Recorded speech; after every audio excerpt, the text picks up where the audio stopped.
C'est un sentiment d'échec parce que j'ai passé ma vie à expliquer la politique. Et puis je constate aujourd'hui qu'il y a de plus en plus de gens qui s'intéressent pas, ils disent je vais pas aller voter, j'y comprends rien, c'est qu'on a loupé quelque chose tout au long de ces années. Donc oui, c'est un vrai sentiment d'échec pour moi, bien sûr. Et le podcast, vous y avez pensé? Le podcast, c'est un truc de jeune, ça. Et vous n'êtes pas jeune, Jean-Michel? Bah non. Si je dis que je suis jeune, il n'y a personne qui va me croire. Donc je vais pas jouer aux jeunes quand même. Et quand vous parlez politique, on vous croit? Bah, jusqu'à présent, on m'a cru, puisque on m'a payé pour faire ça, donc c'est qu'il y a des gens qui y croyaient. Alors, qu'est-ce qu'il faut que je fasse? Un podcast sur la politique? Et pourquoi pas? Bah, qui va écouter un podcast sur la politique?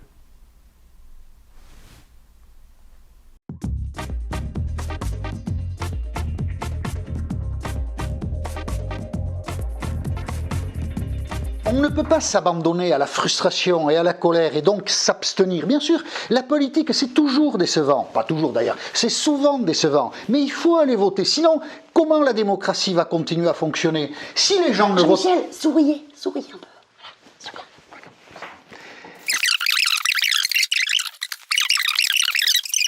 Voilà, Non mais attendez Pénélope, c'est un putain de Playmobil là. Lui, il n'est pas fatigué, moi je commence à l'être. D'accord? Alors je continue.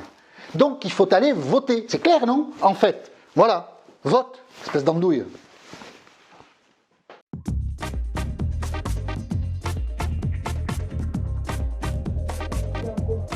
Entre les députés et le président de la République, quand le président renvoie les députés devant les électeurs, et bien après on voit qui a gagné le conflit entre le président de la République et l'Assemblée nationale. Ah, allez, Pénélope. Ah, c'est bien le son sous la couette. Bah oui, c'est bien. Oui. Bah oui.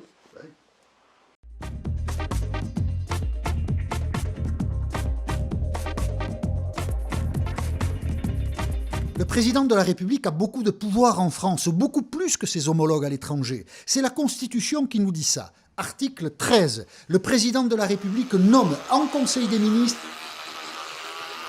Le président de la République nomme en Conseil des ministres... Jean-Michel, vous voulez pas une casquette de rappeur un peu pour que ça fasse stylé, non?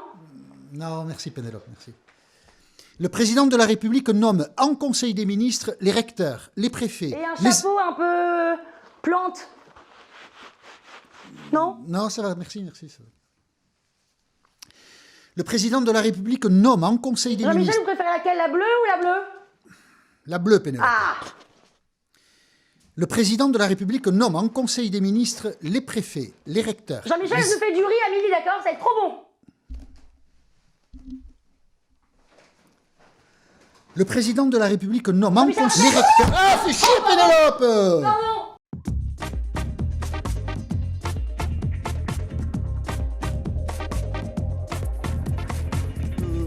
Le lieu de pouvoir en France, c'est l'Élysée. Charles de Gaulle a détesté. Il a imaginé aller soit au fort de Vincennes, soit aux Invalides. Et puis finalement... Jean-Michel! Sérieusement là, il est 4h du matin! J'en ai ras-le-bol de vos podcasts, rentrez chez vous!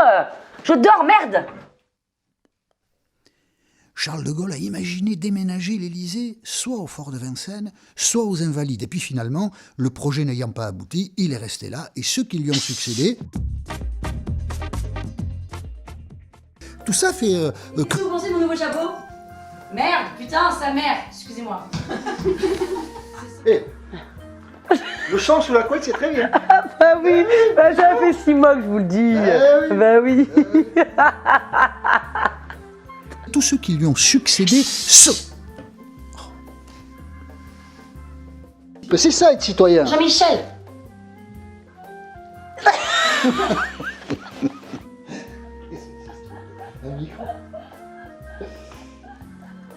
Qu'est-ce que la richesse, Jean-Michel? La richesse intérieure, Pénélope.